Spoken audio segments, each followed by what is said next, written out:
Good morning. Mabilis ang layout and design ng ating prayers for the GC guys. Using cellphone tayo, docs apps and slides apps ang ating ginagamit na pang design. Kalimutan kong magpalit ng CP. Okay. Pasensya na yung ating camera. Wala pa tayong pampagawa dyan. Tsaka hindi na yan ang priority ko ngayon.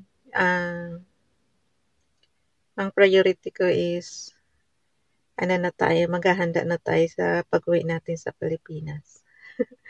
Hindi na pwedeng gastos ng gastos. Kailangan magtipid na. Diba?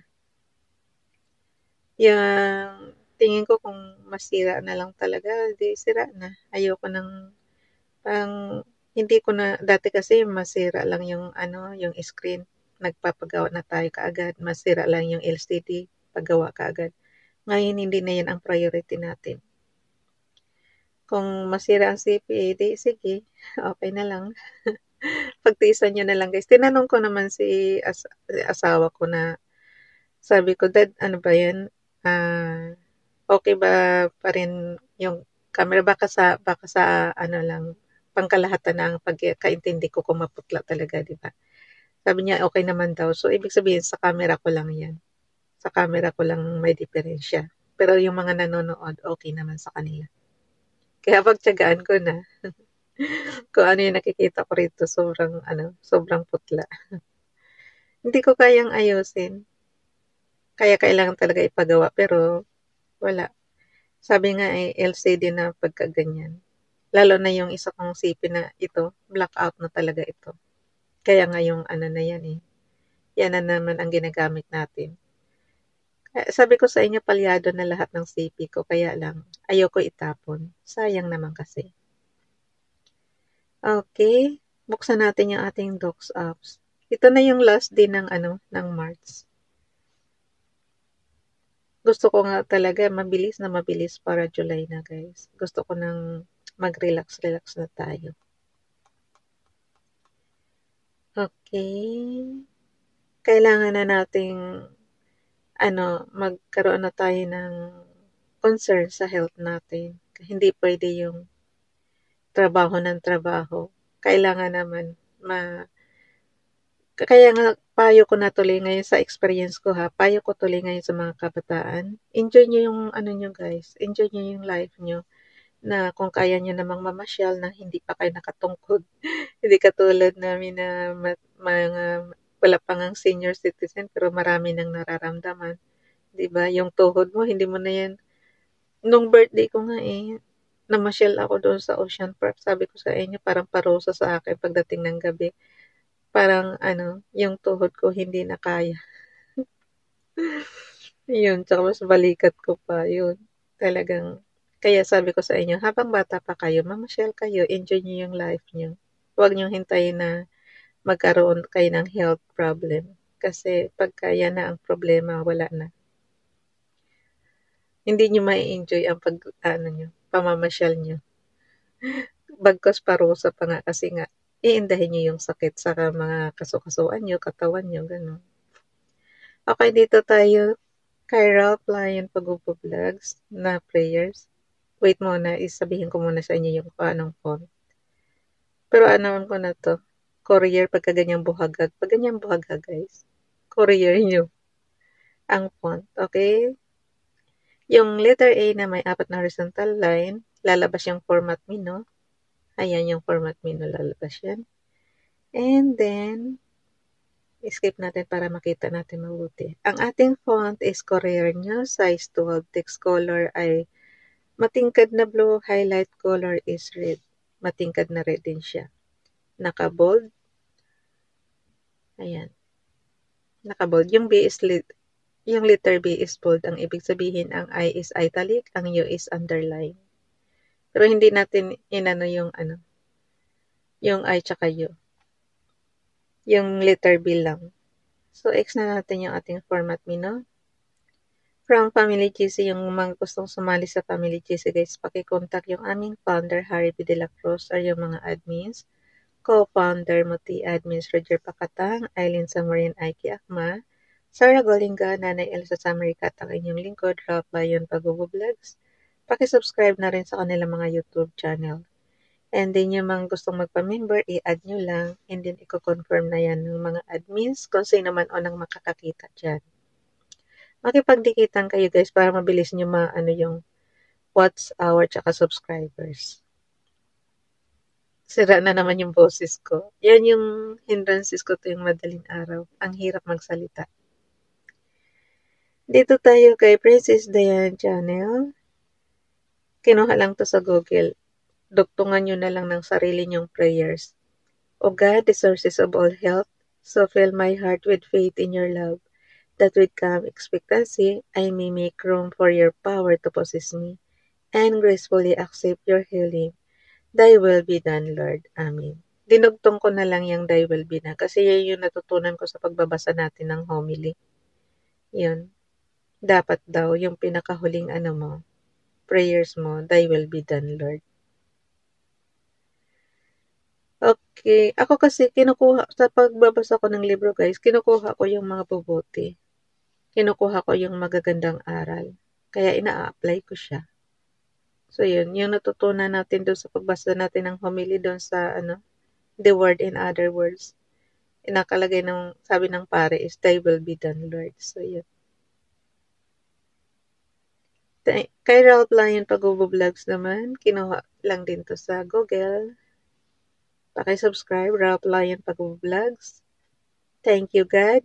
Thank you, God. I don't have a luxurious house. Yet I can still find shelter from the storm.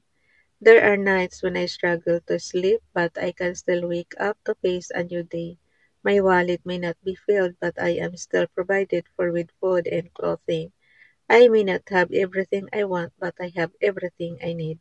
God, I am grateful to you for this. Amen. Alam nyo guys, ang technique dyan, makontento kung anong mayroon ka. Huwag kang maghangad ng wala ka. Kasi kung anong meron ka, ipagpapasalamat mo yan kay Father God, din makontento ka. Kung hindi ka siya ang, sabi nga, pag maiksi ang kumot, matutong mamaluktot. So, yun. Kapag hindi, alam niyo, kapag hindi ka siya ang pera mo, matuto kang magtipid. Tapos, budgetin mo lang. Alam mo naman na isang beses ka lang susweldo sa isang buwan. Di, budgetin mo. Anuhin mo na. I-ano mo na yung mga fixed na, na expenses mo. Ang fixed expenses mo is, siyempre, yung mga bayarin mo sa gobyerno. Yung katulad nito, ginagamit din natin pang internet. So, yan yung fixed expenses mo na yan. Kailangan, anuhin mo na yan. Alam mo na kung ano yung mga bayarin mo. Huwag kang lalagpas doon sa sweldo na mayroon ka.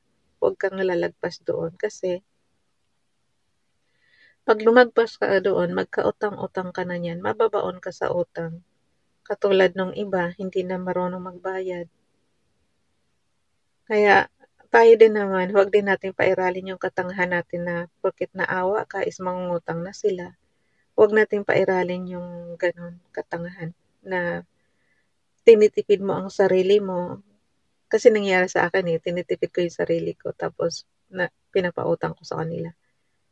Yung pala, ikaw yung nagsasuffer doon sa maluhong gastos nila. Parang kinukonsente mo sila tuloy. Nagluho silang maghanda-handa. Yung pala, hindi nila kaya so nangutang sa'yo. Tapos ikaw ngayon nagtitipid para ipautang sa kanila, yung pala hindi ka babayaran. So, ganun kasaklap. Huwag magpakatanga. Minsan, okay naman yung mga turo dito na maawain ka, ganun. Pero, pagka inaabuso ka na guys, anuhan mo na, limitahan mo na yung sarili mo na huwag magpadala sa mga scammer. Kasi sa panahon natin ngayon talagang wala, di mo na maiiwasan yung nakikilala mo lang sa social media tapos ang bait-bait mo na. Yun, huwag ganun. Sa atin naman, hindi pa naman huli na matuto tayo. Kasi, yun nga, nakakadala sila. So, ang daming, ngayon natututo tayo na unahin naman natin yung sarili natin. Huwag na yung iba may lalapit lang sa iyo, isig ka na. Diba? So, huwag ganun. Dito tayo sa Repose Prayers, 31 March 2024 ito. Itong ano na to guys is Hebrews Bible pa to kinuha ni Ralph dati. So last year ito. Tehillim Psalms chapter 71 verse 5, For thou art my tikbi. Tikbi is hope. Nakalagay naman dito open parenthesis hope. Adonai Hashem, thou art my trust from my youth. Tingnan nyo na lang yan sa inyong Biblia guys. Psalms chapter 71 verse 5 para maintindihan nyo kung anong nakasulat. Princess Diane channel, and all these blessings shall come on thee and overtake thee if thou shalt hearken unto the voice of the Lord thy God. Deuteronomy chapter 28 verse 2. Okay. Ang gawin yan, screenshot lang. Kailangan guys,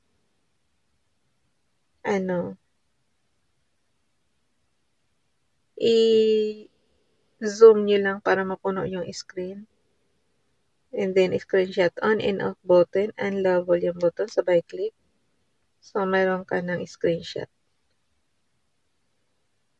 And then, ang gawin mo, doon sa gallery, edit mo lang. So, ang ma-edit natin ito is top and bottom na lang. Kasi yung left and right, okay na siya. So, edit mo lang siya. Lalabas yung crop. And then, yan na yung ilalagay natin sa ating storage apps. So, kita mo, top and bottom ang cleanup natin. And then, save. Piliin mo yung, save changes. Save. So, magiging ganyan na siya. Wala na yung smear sa top tsaka sa bottom. Okay? So, ang gawin natin, ipasa na yan sa GC.